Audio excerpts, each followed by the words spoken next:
2 weeks before COVID, we'd launched 4 blocks of apartments.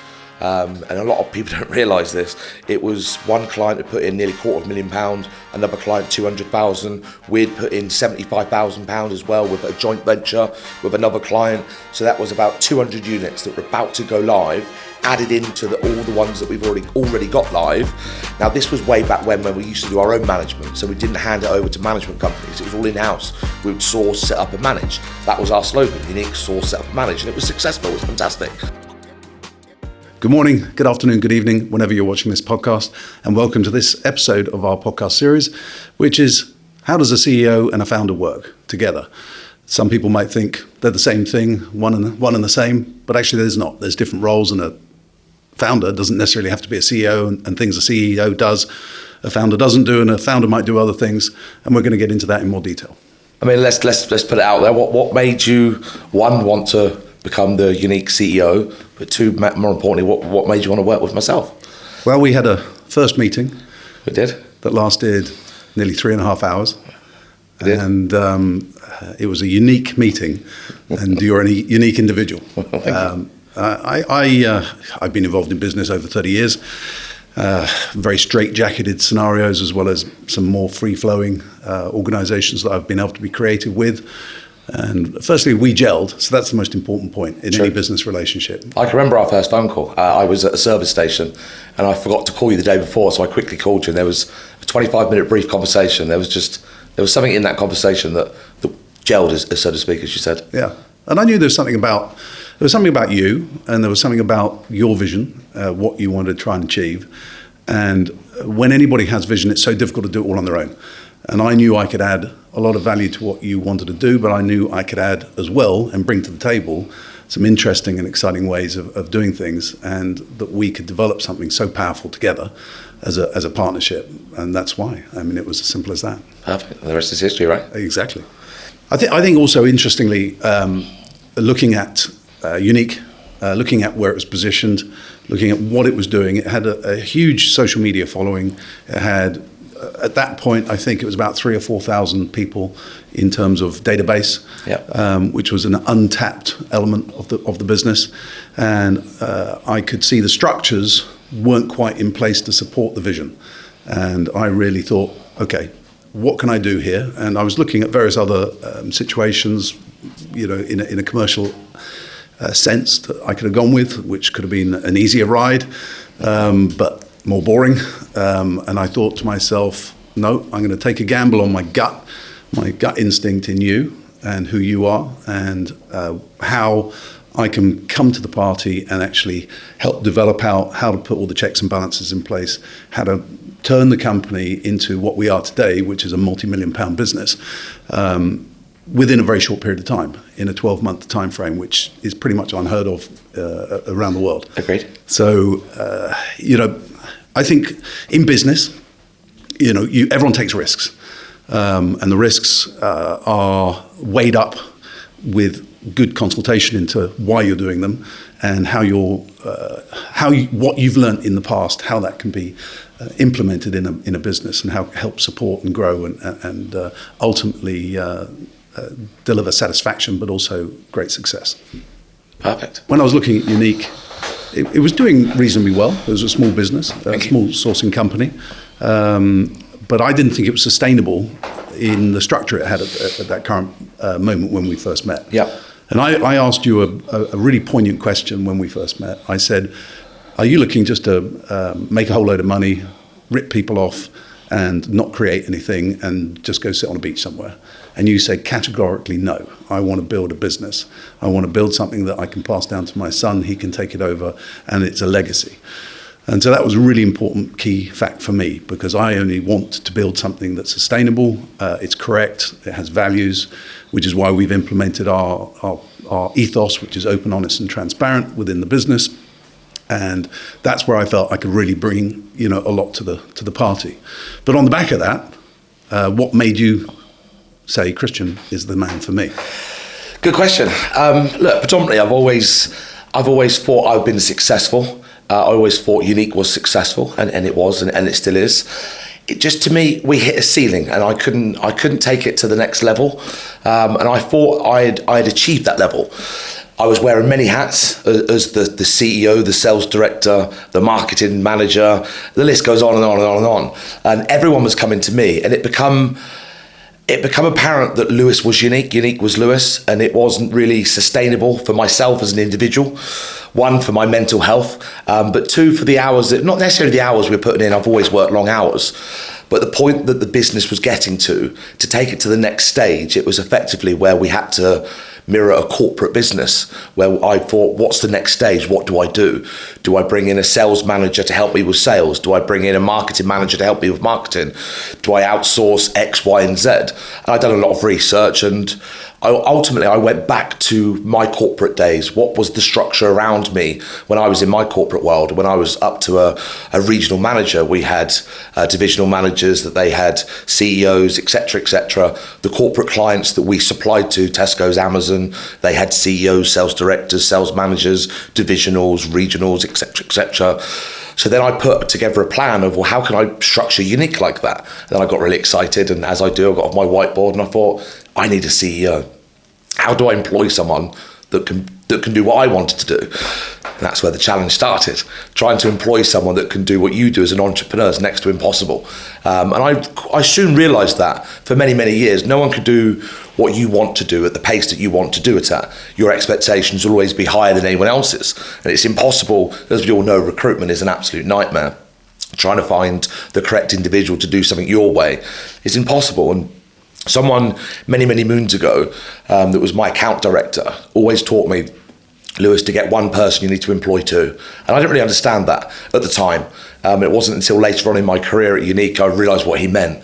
If I wanted someone to do one job, you're probably better off getting two people to do it, because that's the reality of it, which is a nightmare in growing businesses. But I quickly realised that I needed a CEO, so I went on a mission to find one, and it was a nightmare trying to find someone that, one, I could work with, two, would be able to work with me, because everyone knows me that I run around at a million miles an hour. I've got ADHD, my head is all over the place 24 hours a day, and that's not always a bad thing, it's a good thing as well. I get very, very creative.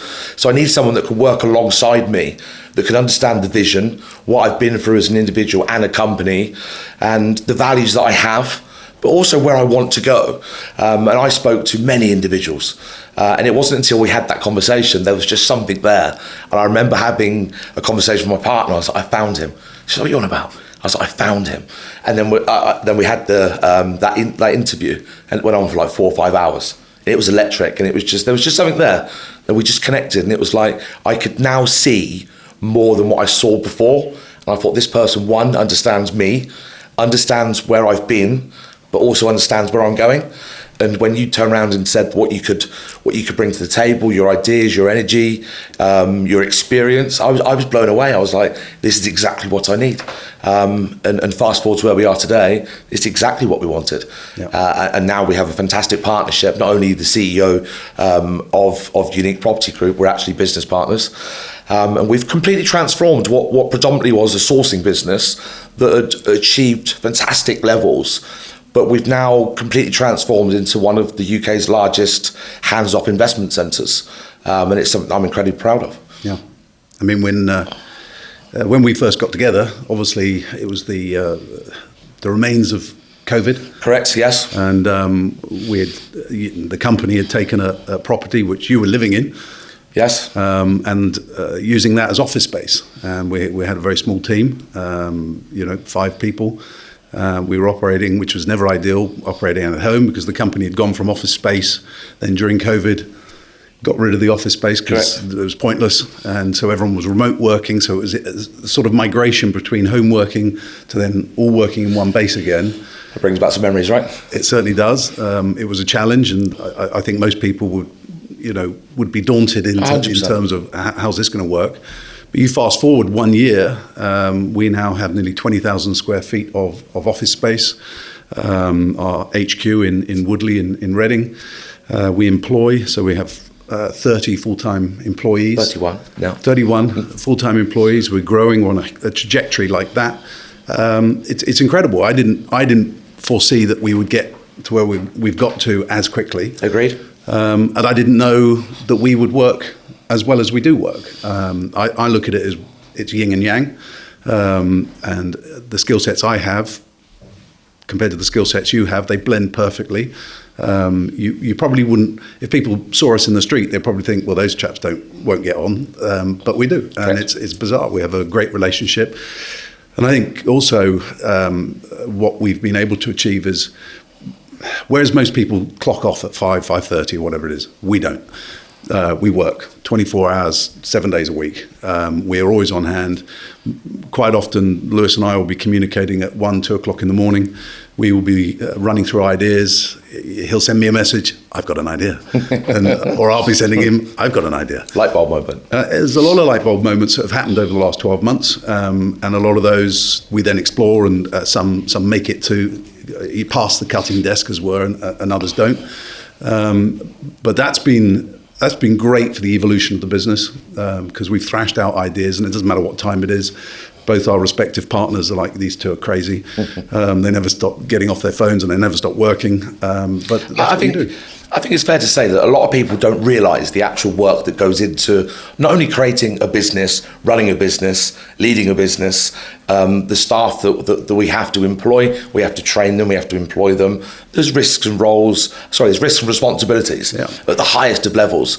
When you run an investment company, you have a lot of people watching over you, and let's be honest, let's put it out there. There's a lot of people out there wanting us to fail. There's a lot of people, unfortunately, in this country that want people. They don't like to see people succeed, which is frustrating. But it is what it is. You could say it gives fuel to the fire as such.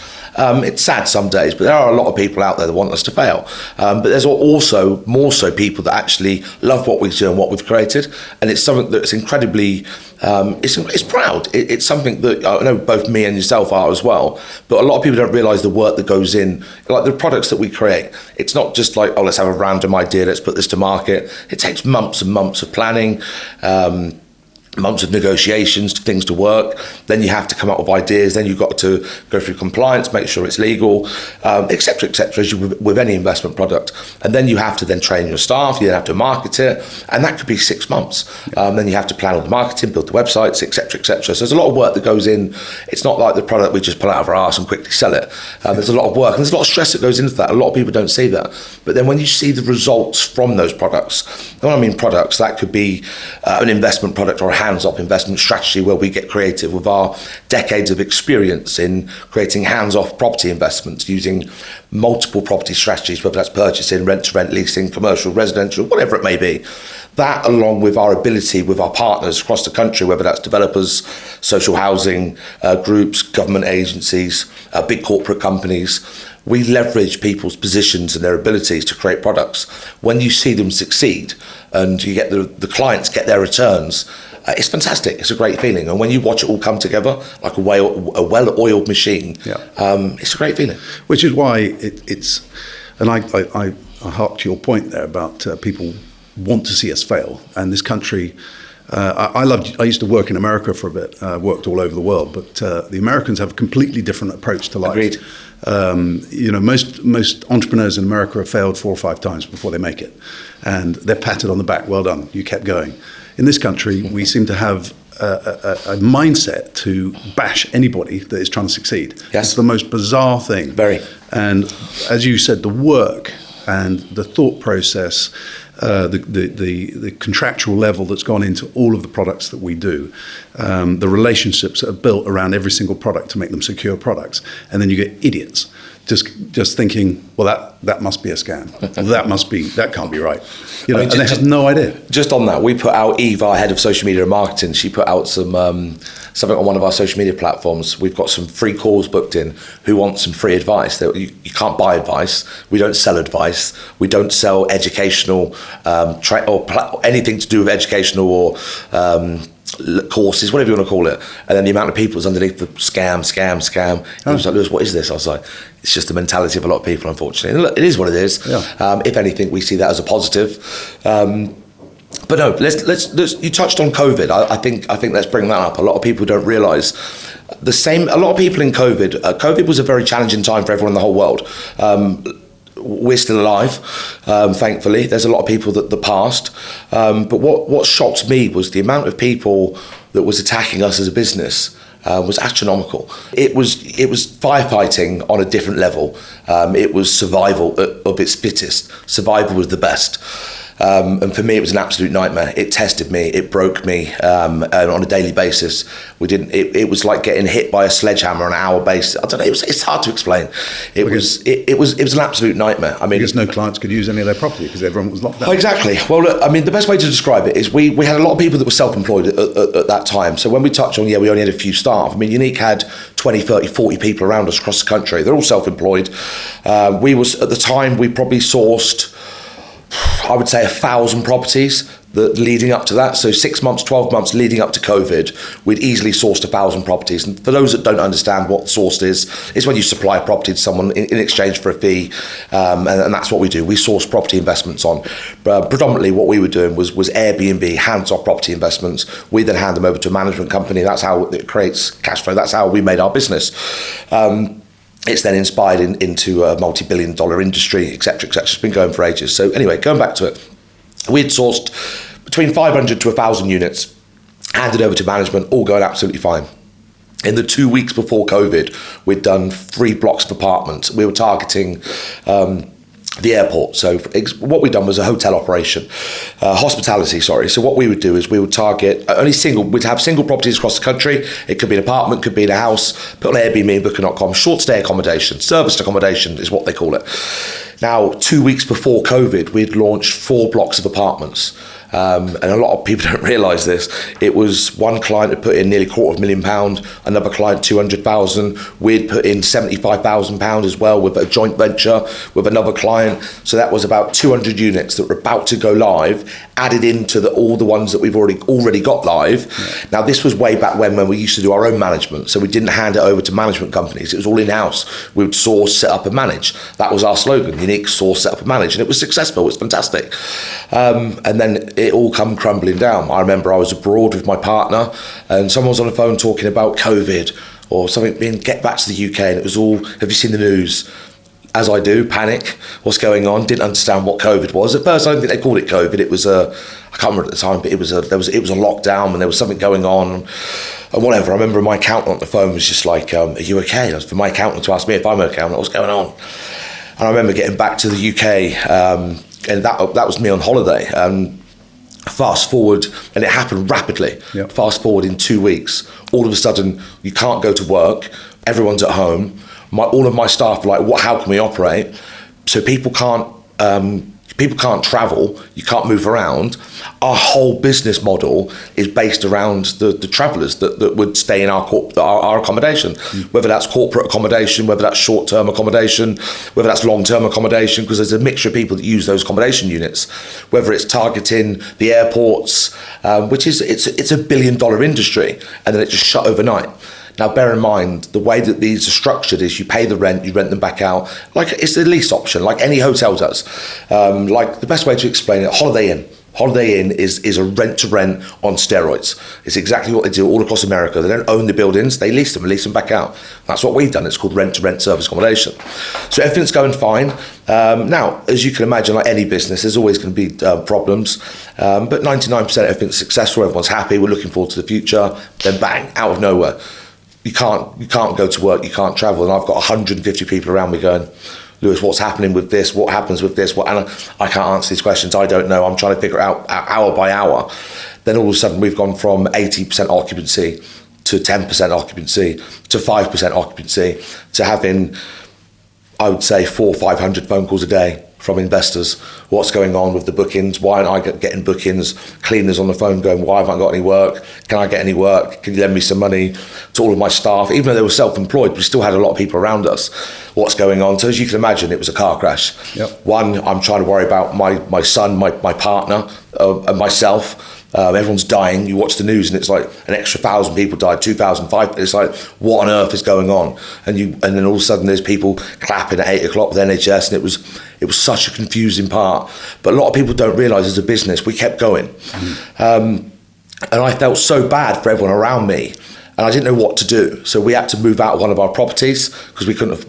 We just panicked. So I was at a point where I had a relationship with a landlord, and he was like, "There's no problem." So we exited our family home, and we moved into one of our service accommodation units. No one really knows this story, and it's not something that I've always wanted to tell. But we're here to be completely transparent, and everyone wants to know the journey, so to speak. And at that point, myself and my partner, I felt like I failed. But I was alive, and that was all I was worried about. But also at the same time, I was worried sick about the business. How are we going to survive from this? Is this going to last a month? And in the back, at the head at the moment, as you can imagine, I'm worried about my staff. I'm worried about the income, revenue. We've got a tax bill to pay, a VAT bill to pay. What about all the growth plans? What about the excitement plans? What about the 3 blocks of apartments we just set up? I've got one investor abusing me online because, Lewis, they're not live, there's no bookings. Can't you put NHS in there? Can't you do this? I'm like, I'm trying to do my best. The other investor's like, Lewis, it's fine, relax. And I'm like, okay, fine. Then you go to work and there's the staff having an absolute meltdown because they're getting abuse with investors on a daily basis. And I'm not trying to exaggerate this. We had to, one point, nearly send one staff off to a counsellor. She was having a nervous breakdown, shaking on the phone to investors, shouting down the phone. It was horrendous, and we'd done that on a daily basis. And I just had to put on from a leadership point of view, I had to lead them through hell, and I went through hell in the same process. But I had to put a smile on my face, and I just looked at each day as it come. And we'd done Monday, done Tuesday, done Wednesday, we kept going. Everyone's asked me, how long will this last? I can't answer those questions, but you're alive. Let's get through the next couple of hours, couple of days. And it was hard to plan. You couldn't plan, you couldn't adapt. There was no money coming in, but there was money going out. So I'm having an internal meltdown. Everyone around me, I'm like, it's fine, we'll get through it all. And I've got big investors around me, Lewis, what on earth's going on? And I've got, not say big investors, but some investors that have made some big investments.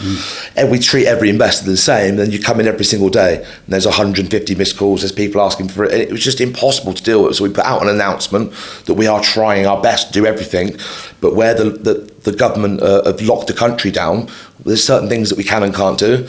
And then as the weeks went on to months, people were not paying their rent. So then you got the one side of the division, you got the landlords on the phone, the sourcing division have just spent 6 months building relationships with. They're on the phone going, where's my rent? Then they're on the phone to the landlord saying to the investor, where's their rent? I haven't paid it because I haven't got any money. And it was just a vicious circle. And there's me controlling it. And it was a shitstorm. And it was awful. And then we had no money coming in. So how do we pay all the staff? So I made the decision to come out of my property. Like I said, me and my partner went into one of our one beds.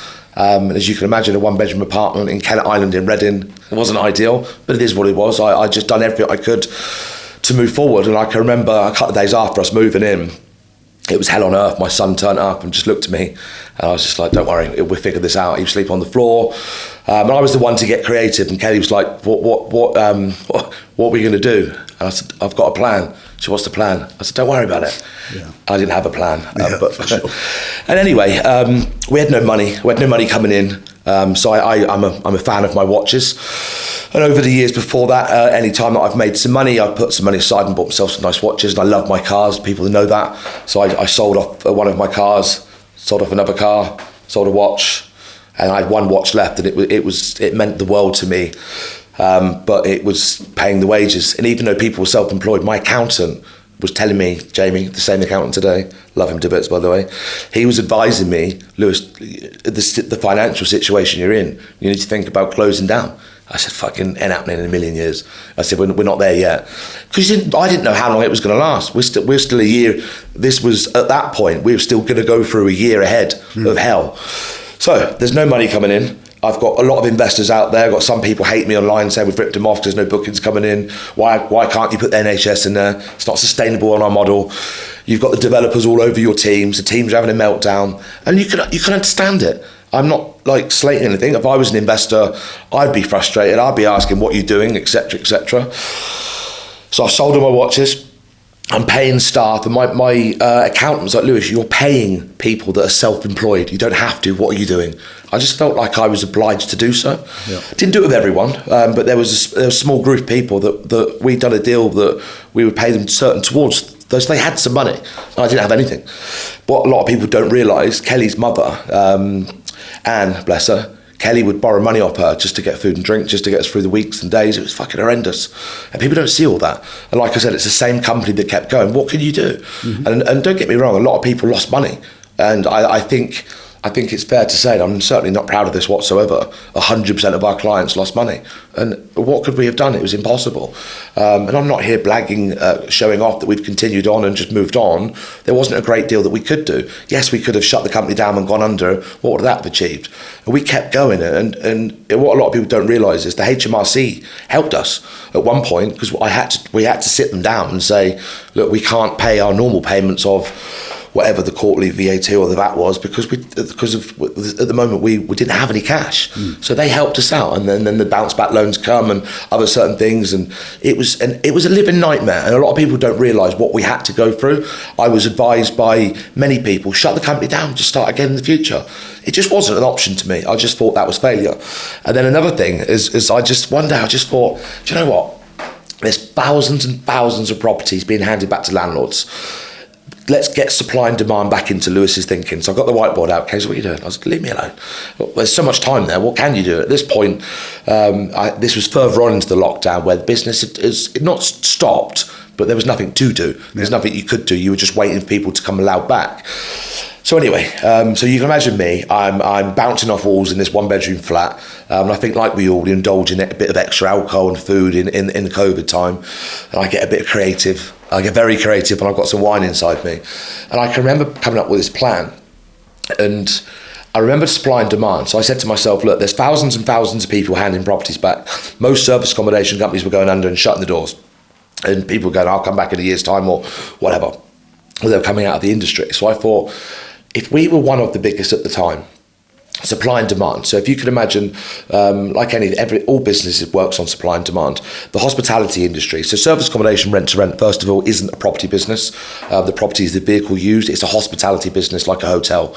Now, if the traffic's already there, so the demand is already there for people to use these hotels across the country. If you look at the supply, there's always been a supply problem. That's why we keep flooding new properties in. If thousands and thousands of properties have been handed back, then the demand is going to outweigh the supply when the world does come back. So Lewis is thinking, how do we get all these properties? How do we take advantage of that and come back bigger than ever? So I come up with an idea, and it needed a call centre, it needed a lot of staff, and it needed money. I didn't have money, I didn't have a lot of staff, I didn't have a call centre. So I was back to square one. So I thought, okay, I need to go get a call centre. So we used to have offices in Regus, and what we then did is we had a small office in Regus downstairs, and they had a corporate giant that was upstairs, and they just moved out. And they had, like, Regus is like the small box offices, and they had taken 8 of them. And it was the whole one side of Regus in Reading, in Winnersh at the top. And I reached out to Regus and said, I'm looking to take it. And they're like, are you mad? I can remember talking to the area manager, and even she said, are you for real? And I said, yeah. I said, however, there's got to be a deal to be done. The building was 100% empty, had been for months. And we'd done, and I think it was like Regus money, silly, crazy money. I think add all the offices together, it was 38 grand a month. Now, bear in mind, it's in COVID, we've got no money, we've got nothing coming in. So we'd done a deal, and I think it was around £6,000-7,000. And this is in the second part of COVID. So £6,000-7,000 a month, which is nothing. However, at the time when we had nothing, it was an awful lot. Trouble is with it, it has its own, it's a blessing and a curse. True. People talk a good story, and then the implementation of that isn't necessarily as good as one expects it to be. And I know where you're going with this. Also comes back to nobody does a job as well as you do the job yourself. Correct. So that, I mean, it almost ties in, I guess, at that point when I came on board, where you disbanded certain elements of the business, passed it out, and using, third parties, and then I came on, and I looked at the model as it was, and I tried to make it work. Yes. I tried to make the existing business what it was doing, what it had done historically. I tried to make it work, and we did so for the next the first 8 months of my being on board. But I instantly saw the monetization was wrong, because whilst you're saying there it released a bit of headache and allowed us a bit of space, it ultimately didn't, because the the clients were still coming back to us. Whilst we'd supplied the property, and then it was all passed over to a management company, they were managing it, they were setting it up, they were doing all the bookings. The client would come back to us, say, "Where's my booking?" Or Correct. come back to us, "There's something wrong with the furniture in the apartment in number 40 or whatever it might have been." And I was thinking, hold on a minute, we don't do any of that. That's not us. But obviously, We're still dealing with the headaches. we're still dealing with the headaches. We had WhatsApp. Every single client had a WhatsApp group, which was a huge drain on our resources, because literally every day we would have 100, 200 WhatsApp messages that have to be dealt with. Otherwise, you're being screamed at because you're not communicating with them. I think, look, let's be honest. Let's not. We're here to be completely transparent, and I'm going to put it out there. A lot of people in the property industry talk shit and deliver nothing near that. And let's be honest as well. While we're here, a lot of people in other industries that we're surrounded by talk shit as well. I wouldn't say talk shit. That's just me, just being me. But a lot of people will set the expectations wrong. They will oversell a product and not deliver it. They think they can do something they can't. They think they can work with someone and they can't. They want their business because it's financial fantastic to be a client of this individual, but then they fail miserably at delivering those services, and we unfortunately got used to that quite regularly. But then at the time when we thought going back to handing over to a management company was going to solve all of our problems, like building relationships and large-scale operations is something that I'm passionate about. I love it. Going back to my regional manager days, I was 26. I had 6 contract managers, 16 account managers, 52 supervisors, and 3,000 staff. And I fucking loved every minute of it. It was an absolute nightmare, but I learned a lot about myself and my abilities. So I wanted to take that into Unique, and I did. However, I'm not an expert property manager. I'm not an expert at dealing with guests. I don't like dealing with guests. We've done it before. Got 10 out of 10 reviews for the first year, by the way, so I don't understand why the management companies can't. And that isn't a dig at management companies. When you do something, if you've got 5 properties, it's like running small Airbnbs. You can give it, it's like a small husband and wife team, whatever you want to call it. You can give it your all and be super passionate and have a small little brand. Try and do that with 500 properties. It's different league, different level, and it takes a different type of individual and an operation. Some things in life are unscalable. Like, for example, going back to what I just said, you could have 5, let's say in Devon or in Brighton, somewhere down by the sea in Southampton, have 5 Airbnbs and make a comfortable sort of living. Try and do that across the country with 500 properties. It doesn't quite work. Yeah. But anyway, the point I'm trying to make is when we started reaching out to these individuals that said, we can easily do this, we can take all this problem away from you, we can deliver better results than what you've been delivering, it was like, we can now take it to the next level. Unfortunately, that didn't happen as such, and it's a shame, because I honestly feel like we were let down. And it was what then happened was we were making business and financial decisions with our investors and ourselves based on other people's capabilities, what they were telling us, and what their forecast and what they've been doing for the last 3 or 4 years. Some of these people were winning awards, so it was just like, this is perfect. And then it turned out not to be as good as that. Don't get me wrong, it's probably not as bad as what I'm trying to make out, but the point I'm trying to make is it's been challenging at all points, and at that given time There was no consistency. And rightly so. When you sell an investment, there's different ways of looking at it, and I think the challenge you've got at Unique is, I think a lot of people presume that we're heavily involved in all aspects of it, and when we were selling products that once it was handed over, I mean that's over to someone else. It's very difficult to say to a client, well, that's nothing to do with us, because that could be looked at as unprofessional. And what do you mean it's not your problem? Because we want to go above and beyond. But where we do things at scale, can you, like you just said, imagine 200 people a day? What then happened was we'd handed over thousands of properties to management companies, not just one. We ended up with a few different companies, and let's be honest, they all delivered the same similar sort of results and scenarios. So it wasn't just one. Then that led us on to, well, maybe it's the model. Maybe this model is not sustainable at this sort of level. And I still disagree with that, but that was a decision we had to make.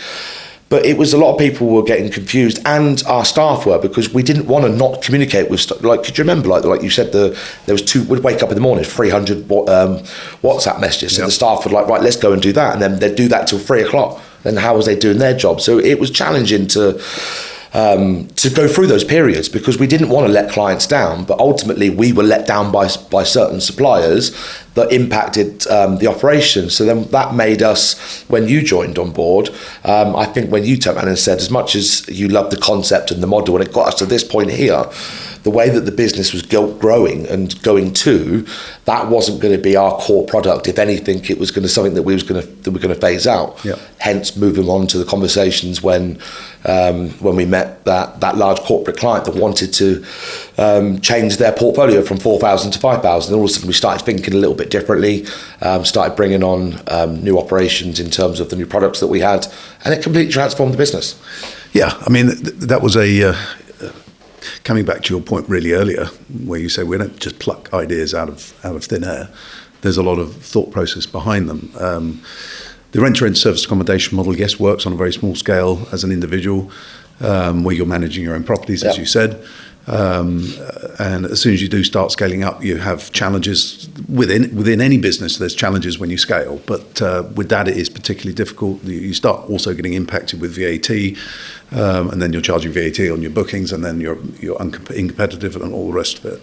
But with what we were doing, we could have carried on, but we took a decision, and we said, look, specifically surrounding, because what Liz Truss did, the interest rates hitting the market, hitting the mortgage market, hitting the buy-to-let market, and obviously then the rental market, it was becoming unsustainable. That was impossible, wasn't it? And I remember you and I sat down in July of 2023, and we both looked at each other and said, look, it's unethical if we take on any further clients at this point. Because whilst the market might come back when the interest rates come back down, the model was squeezed so tightly because of interest rates. The margin wasn't there. So we made a conscious decision to say we're not going to take any more clients on, and we didn't from that point. And that, just to jump in, that was a big decision from us. Massive decision. And what a lot of people don't realise is the passion, not just for serviced accommodation, not for rent to rent, not for Airbnb, but that was unique. Yeah. That was Lewis. Lewis come from a world of sales accommodation and large scale operations. So I had the dream of, I've always wanted to be in property, always wanted to do that, and that's for a different conversation. But I always thought that we were going to build, Unique was going to build this huge empire. Mason, my son, come up with a name, and that's a different story. And I just had this vision of growing the massive company with Unique outside hotels, and I had that vision. And unfortunately, it didn't get there. So when we had that decision to stop selling that product, it was tough. It was tough because we still had huge bills to pay. We had HMRC, VAT bills, corporation tax, all the rest of it. And all of a sudden, we had zero income.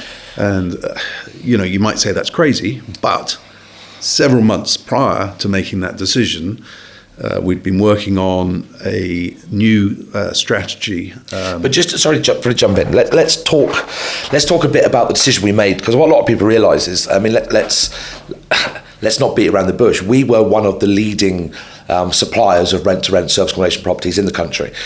Even though we were a small business compared to other people out there, predominantly sourcing agents, people that don't know that someone that sources a property on, it could be a buy-to-let, predominantly an investment product, they're going to charge you a fee. It could be $3,000, $5,000, whatever.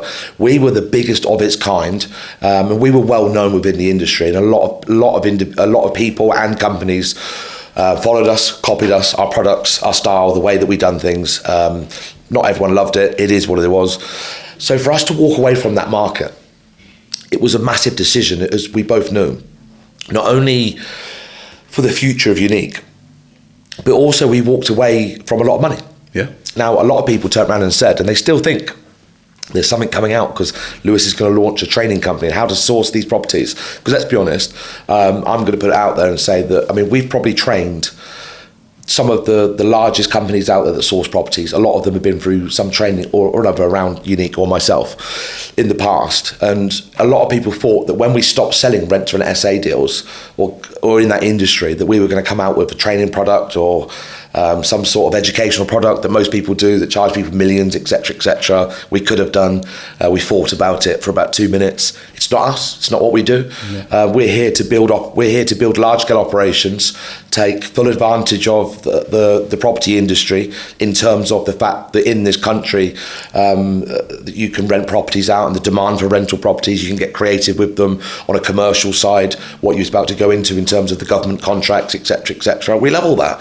We want to get involved involved in that. We don't want to become the next idiot on stage that's done a few deals and suddenly wants to become this someone who's just talking shit on a stage. Really, let's not beat around the bush. And the whole industry is full of that. And what also, while we're talking about that, what impacts still us on a daily basis is when we're talking to developers or landlords or agents or whatever. They're like, yeah, but I've spoken to this person. He can do this. Well, how long's he been doing it for? And has he actually done it?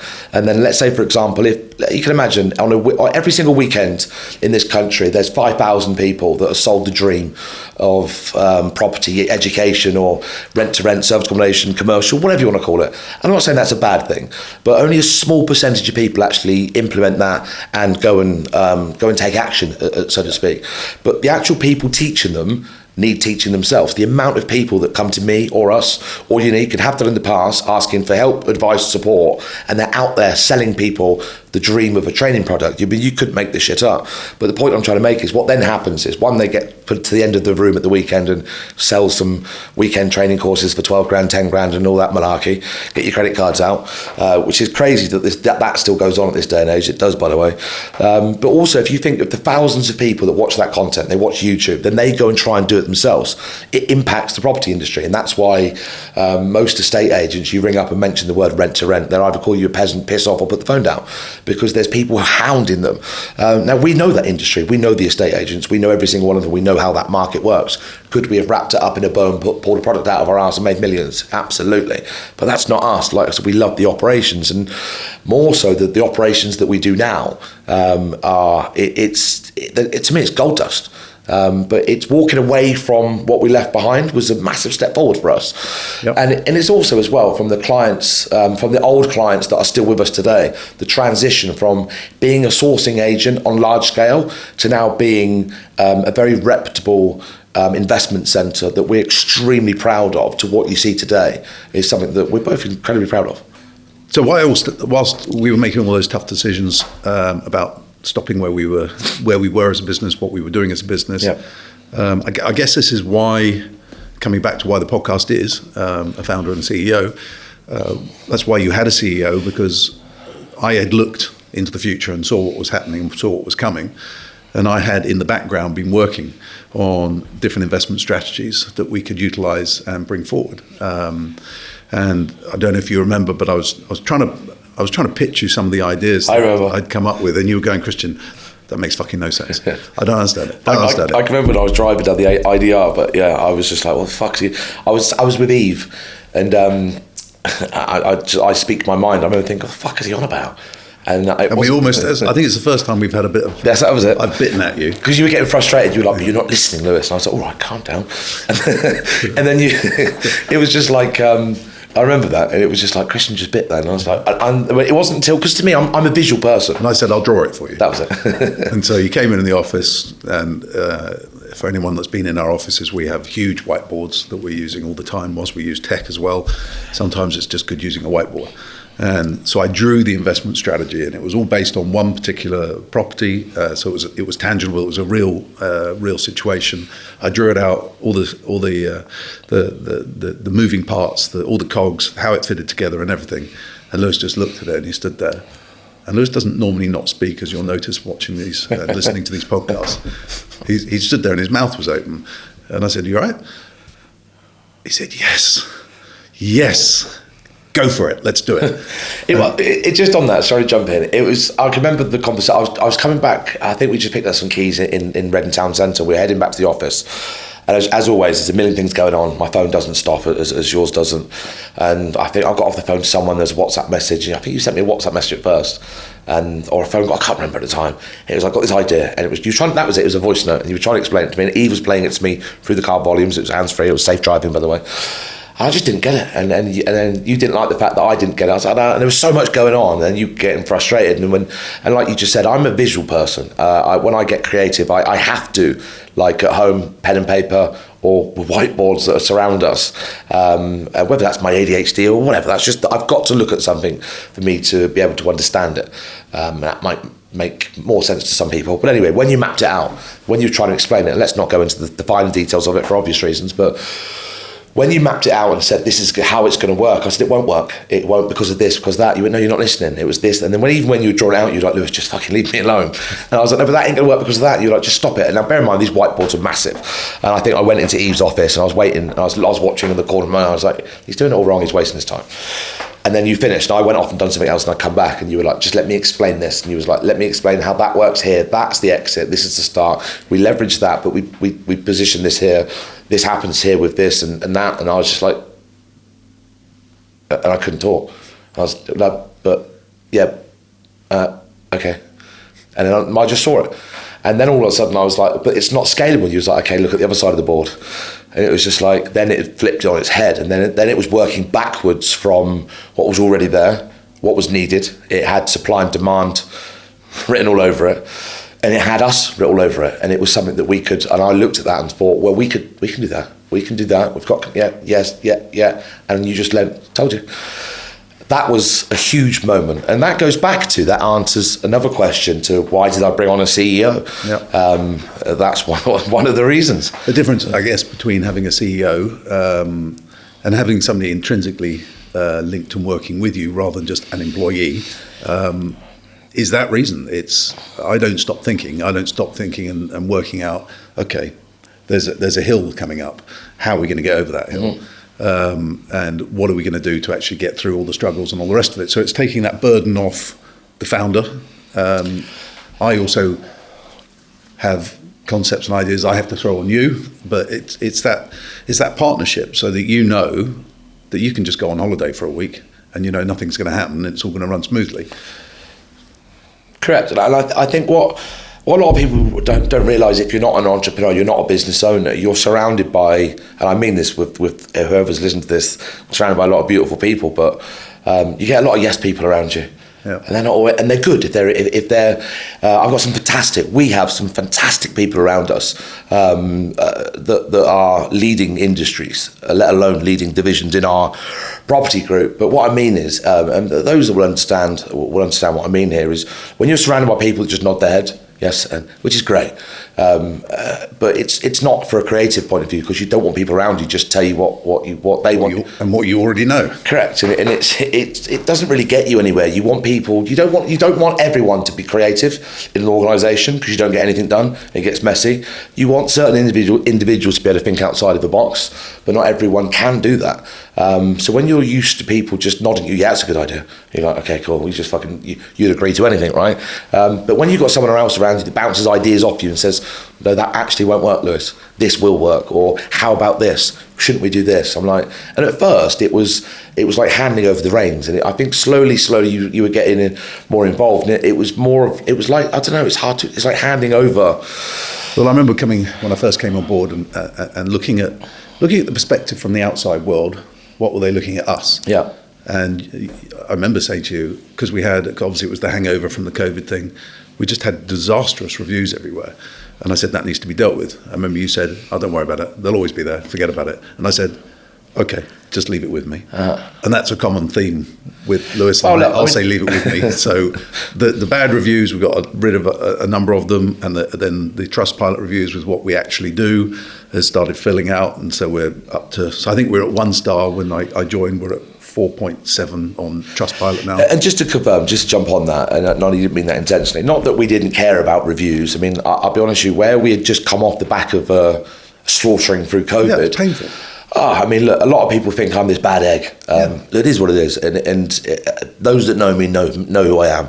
And unfortunately, with anything, when you're successful, you've got a target on your back, especially when you do what we do, and we showcase it on social media. It makes it 10 times worse, because people because you put it out there. But what the sad thing is we got a lot of people that, because of COVID, things didn't go right. And there are people, there's someone that lost nearly £1 million. He's still one of our biggest investors. And he's, Lewis, I fucking love you. He's met my partner, he's met my son, he comes to our house, you've met him. He's a fantastic individual. But there's people that hate us. And you can't argue with that, because did they lose money in COVID? Yes. But moving on from that, and I understood the pain, and you probably didn't want to revisit it. So I took the reins on that to take it over from you. And then equally, I could see the business with the WhatsApps and all the rest of it, that was just unsustainable.